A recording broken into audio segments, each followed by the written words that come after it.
Welcome back to the deep dive, everyone. Today we're going to be doing things a little bit differently. Well, I guess not really differently, but we're really going to be focusing on how to think, you know, how to think well, how to think carefully, and how to be more deliberate about it. Basically, how to act as philosophers in our own lives. Yeah, I love that idea. It's like taking those big, sometimes intimidating philosophical concepts and making them relevant to, well, everyday life. Right, exactly. And thankfully, I had you pull this really amazing entry on critical thinking from the Stanford Encyclopedia of Philosophy, so we have a great starting point. It's pretty comprehensive.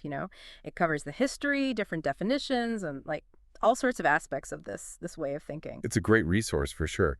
I mean, it really dives deep into this idea of thinking critically, which is essentially what we're talking about here, this acting as philosophers thing. Exactly. And the goal here isn't to like get bogged down in all these philosophical theories or debates, right? We want to give our listeners something they can actually use, some tools and strategies for thinking more effectively in their own lives. Absolutely. It's about making those aha moments happen more often. Love it. Okay, so let's jump right in. Where did this whole idea of thinking critically or acting as philosophers even come from?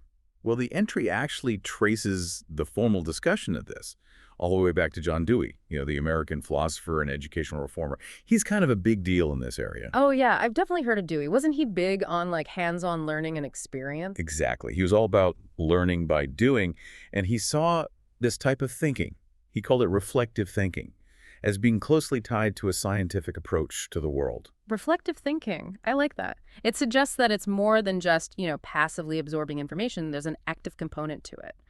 Right, there is.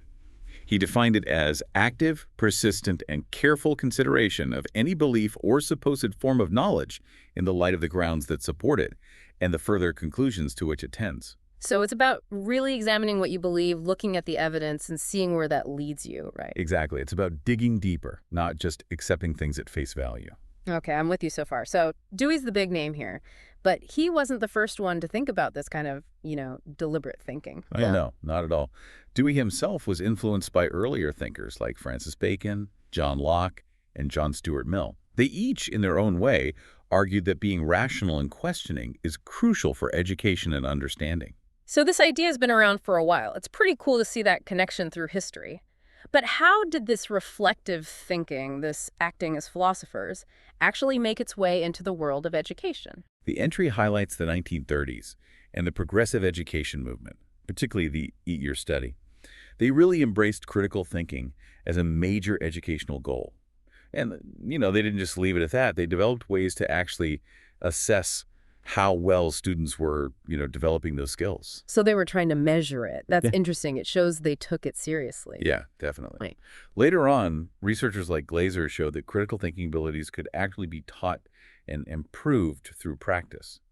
And then there's Bloom's taxonomy, which came about in the 1950s. Oh, yeah, Bloom's taxonomy. I remember that from my education classes. It's still pretty widely used today, right? Very much so. It gave teachers a framework to understand and categorize different types of cognitive skills. And guess Right. what? Critical thinking abilities were right up there at the higher levels of that framework. So it became like a concrete goal for educators, something they could specifically aim for. Exactly. It wasn't just this vague notion anymore. It had a structure, a place in the curriculum. And it seems like this whole idea of critical thinking, this acting as philosophers thing, has continued to be important in education. Oh, for sure. The entry mentions that there's an annual international conference on critical thinking and educational reform. It's been running since 1980 and draws in educators from like all over the globe. That's huge. It shows it's a global movement at this point.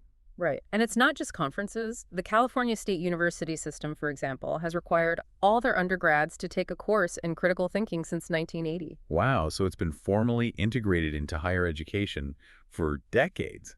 It's obviously seen as a pretty essential skill. Absolutely. So we've got this historical background, and we see how this idea of acting as philosophers has evolved in education.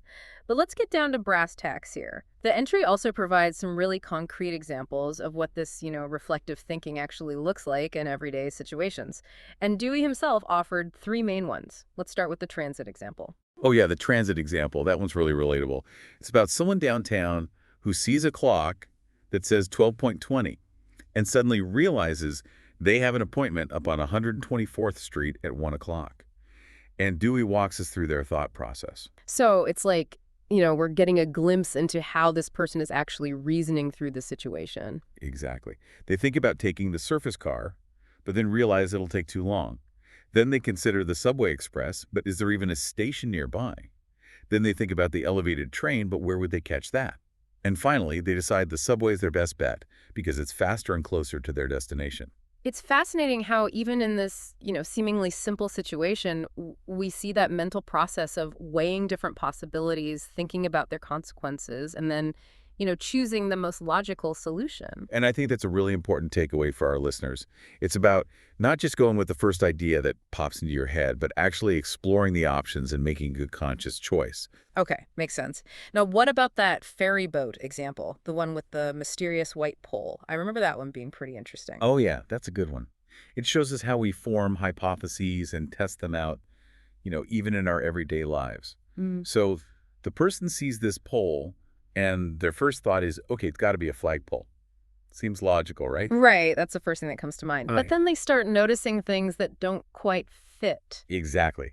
They see that the pole is horizontal, there's no way to hoist a flag on it, and the boat already has other flagpoles. Yeah. So they don't just cling to that initial thought, they actively look for evidence that might contradict it. They're questioning their own assumption, which is key. Totally.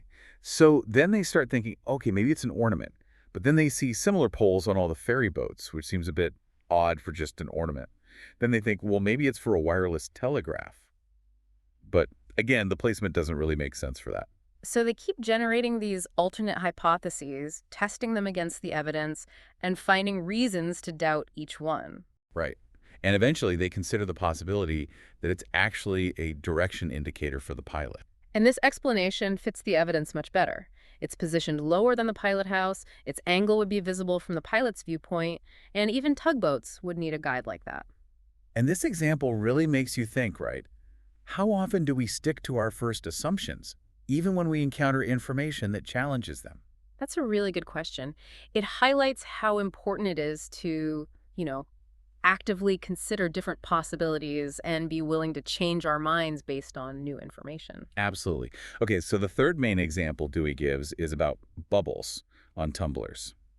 This one's a bit more on the scientific side, but it shows how even simple observations can spark this kind of, systematic inquiry in our daily lives. So what happens in the bubbles example? The person sees these bubbles forming on the outside of hot soapy glasses that are upside down on a plate.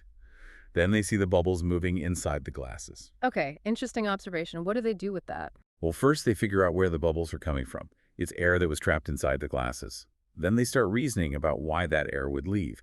They think about, the air expanding because of the heat, or maybe a decrease in pressure causing it. And then they actually do some little experiments, right, to test out those Yeah, ideas. exactly.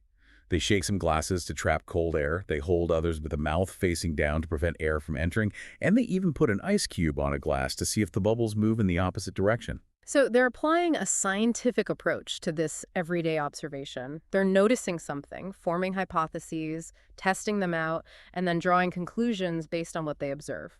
It's really cool to see how that scientific thinking can happen outside a lab, in our everyday lives. Totally. And Dewey provides some other shorter examples too, like noticing changes in the weather and then, thinking it might rain, or finding a room in disarray and considering different reasons before assuming someone stole something. And the entry itself offers some more modern examples too, like trying to figure out why diamonds in a carpool lane are spaced the way they are, or figuring out what caused a sudden rash. I love those examples. They show how this, acting as philosophers thing can apply to so many different situations. Right. It's about noticing things, asking why, coming up with possible explanations, and then looking for evidence to support or, disprove those explanations. It even applies to like evaluating information you get from others, like in the candidate example where you're looking at politicians' proposals and trying to decide what you think. So we've seen what this kind of thinking is, but the entry also talks about what it's not. And I think that's just as important for our listeners to understand. Totally agree. So critical thinking or acting as philosophers, it's not about just blindly accepting the first idea that comes along, Yeah.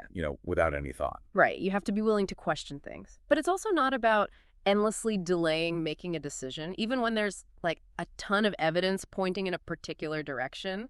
Right, there's a balance. You need to be open to new information, but you also can't just keep putting off making a judgment forever. So it's about finding that sweet spot between being skeptical and being, indecisive. What else would you say doesn't count as this kind of, philosophical thinking? It's definitely not about rigidly clinging to your beliefs, even when you come across evidence that contradicts them. Like when people refuse to consider any other perspective. Right. So there has to be a willingness to be open to other viewpoints. Exactly. Yeah. And it's also not about just mechanically following a set of rules to reach a conclusion. It's not about just blindly applying an algorithm. Okay, so it's about more than just, having strong opinions or following a formula. It requires real intellectual curiosity and engagement. So with all that in mind, how does the entry actually define this core idea of critical thinking, this, acting as a philosopher? Well, it points out that there are like a lot of different definitions out there, but they all basically revolve around the same idea.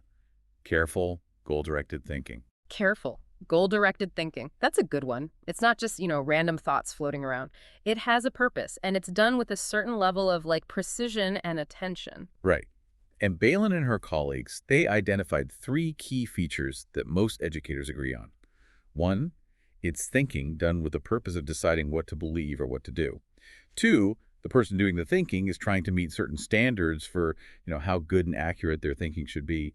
And three, their thinking actually does meet those standards, at least to a reasonable degree. Okay, I like that. So it's not just about thinking, it's about thinking well.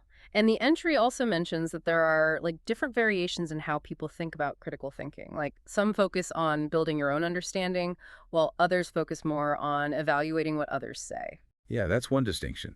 Some also emphasize forming a judgment, while others also include, like, taking action as part of the process. Yeah. And there are different ideas about what it means to be careful in your thinking. Some might say it's about being intellectually disciplined, others might say it's about being reasonable, and others might focus on being skillful or thorough. So many nuances. It's interesting how this, one concept can have so many different interpretations. Right. And different definitions might also highlight different parts of the thinking process. Like some might focus on the importance of questioning your assumptions, others might emphasize the process of investigating an issue, and others might focus on the final judgment you reach. Kuhn even suggests that critical thinking is often more like, a dialogue or a conversation with others. So it's not just solitary activity, it can also be a collaborative one.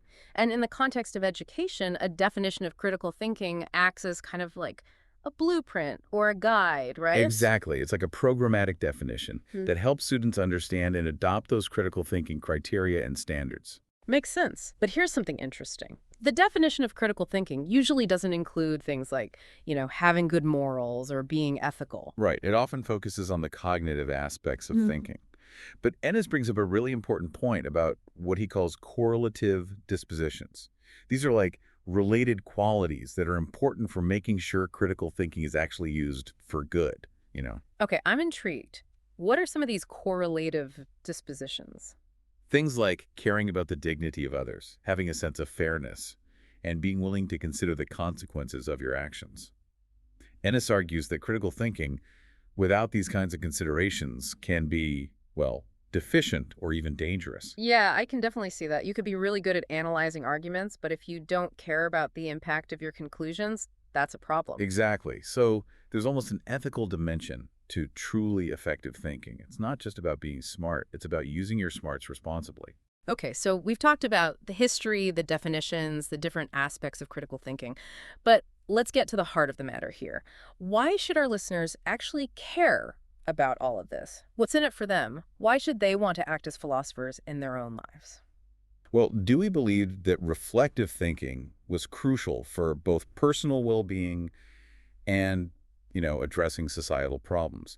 And that 8-year study we talked about earlier, it actually linked critical thinking to democratic values and practices. So it's not just about individual benefits, it's also about being a better citizen. Right. And Siegel, he gives 4 really compelling reasons why critical thinking is important in education. I think they'll really resonate with our listeners. Okay, I'm all ears. Give us those reasons. First, it acknowledges and respects your own ability to reason and make decisions. It values your need to understand why things are the way they are, and it engages with you, honestly. Second, it helps you become more self-sufficient and successful in a complex world.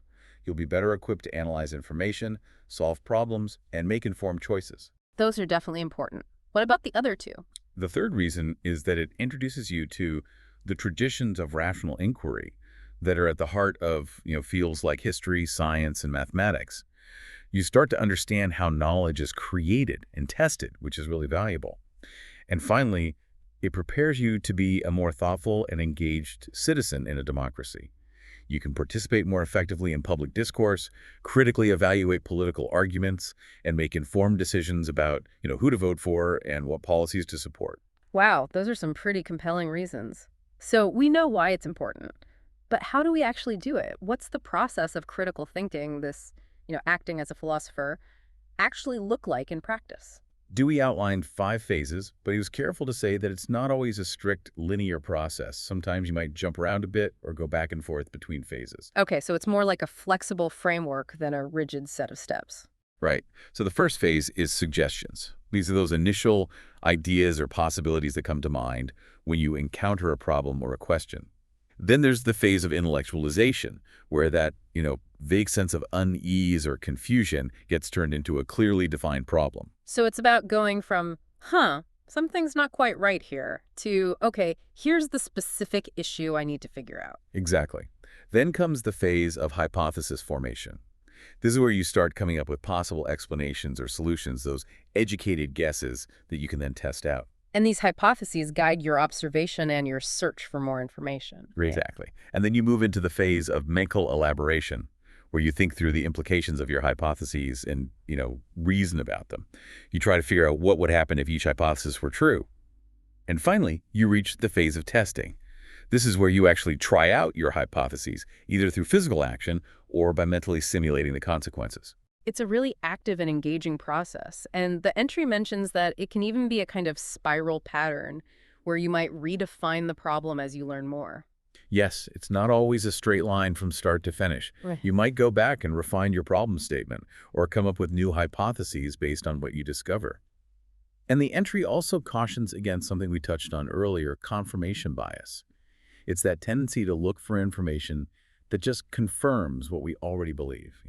Right, and that can really lead us astray. It's important to be open to evidence that might challenge our beliefs. Totally.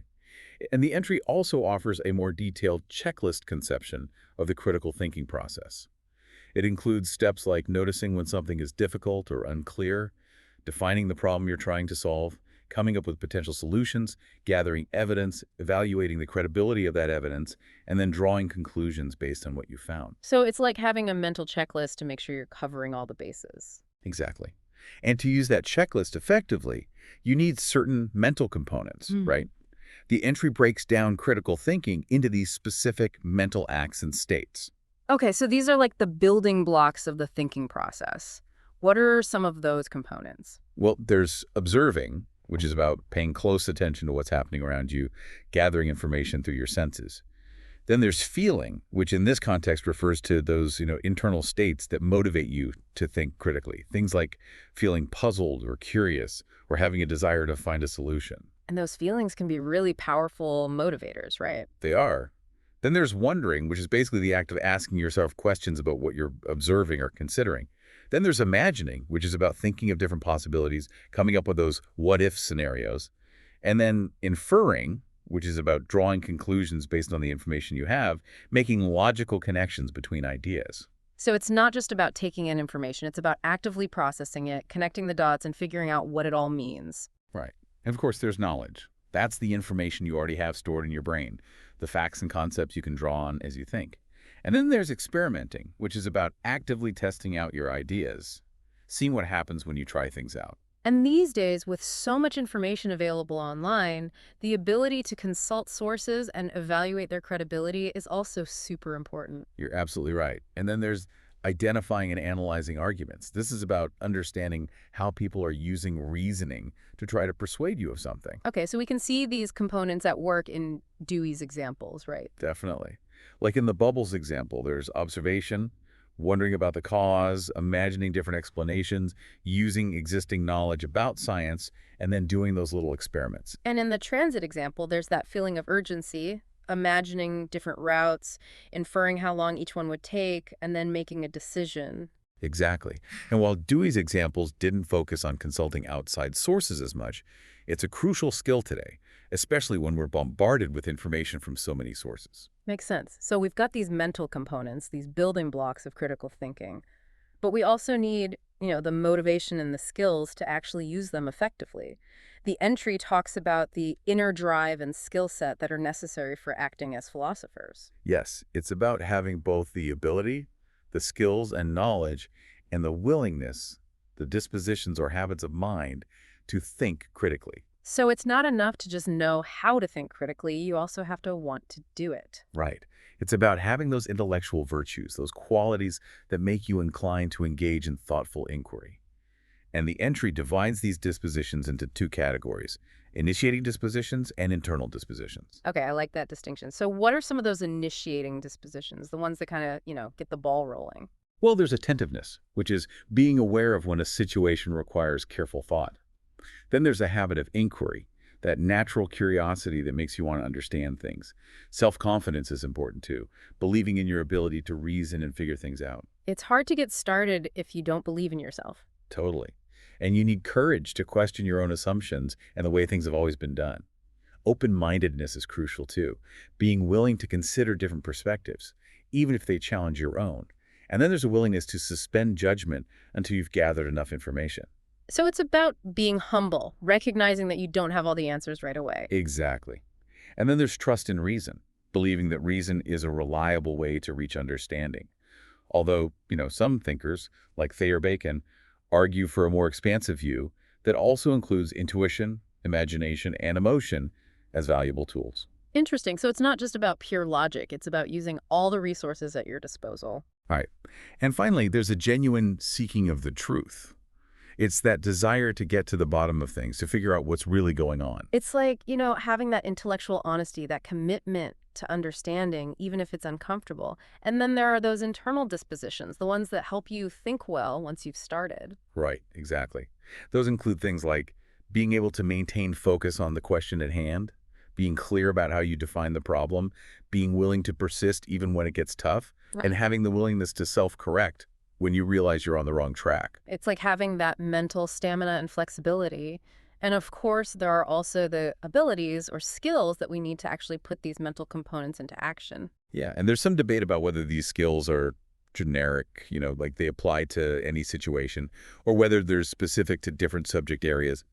But the entry lists a bunch of them, like observational skills, emotional skills, questioning skills, imaginative skills, inferential skills, the ability to experiment, the ability to consult sources effectively, the ability to analyze arguments, and the ability to make sound judgments and decisions. So many different skills involved. It's like a whole toolkit for thinking. It really is. And it's important to remember that these skills are what allow you to carry out those mental components we talked about earlier. Like your imaginative skills help you generate hypotheses, your inferential skills help you draw conclusions from evidence, and so on. Okay, so we have the willingness, the disposition to think critically, and we have the ability, the skills to do it. But the entry also emphasizes that there's this crucial foundation of knowledge that's needed to really act as philosophers. Absolutely. You need knowledge about the core concepts of critical thinking itself, like understanding the difference between an observation and an inference, what ambiguity is, the difference between deductive and inductive reasoning, what a hypothesis is, and so on. You also need to understand the principles of good thinking, what makes thinking reliable and trustworthy. So it's not just about having random bits of information, it's about understanding how to evaluate and use information effectively. Right. And then you also need knowledge that's specific to the subject you're thinking about. Like in that bubbles example, you need some basic understanding of how gases behave to really make sense of the observation. It's like, you can have the best tools in the world, but if you don't know how to use them or what materials to use them on, they're not going to be very helpful. Exactly. And the entry also points out that it's really helpful to understand some of the common pitfalls of human thinking, like confirmation bias, or how easily our memories can be distorted. Right, those cognitive biases can really trip us up if we're not aware of them. Totally. So being aware of those traps can help you be a more mindful and deliberate thinker. You can take steps to avoid them and, make sure your thinking is as clear and objective as possible. Wow, we've covered a lot of ground here. We've explored the history of critical thinking, looked at real-life examples, clarified what it is and isn't, examined its core definition, discussed its value for our listeners, explored the process, identified the mental components, talked about the necessary inner drives and skills, and even touched on the importance of knowledge and understanding those cognitive biases. It's been a pretty comprehensive deep dive, that's for sure. And the key takeaway is that this isn't just some abstract academic idea.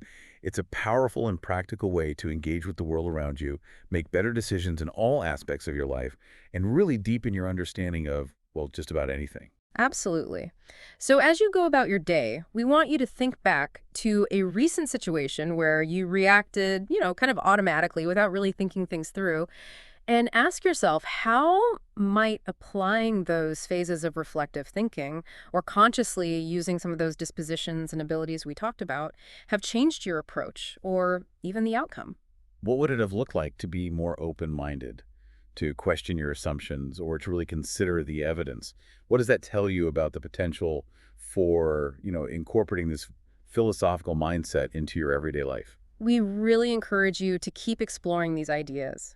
Check out that Stanford Encyclopedia philosophy entry, maybe do some more reading on critical thinking, and see how you can start applying these concepts in your own life. It's a fascinating journey, and we think you'll find it incredibly rewarding. Thanks for joining us on the Deep Dive. And we'll see you next time.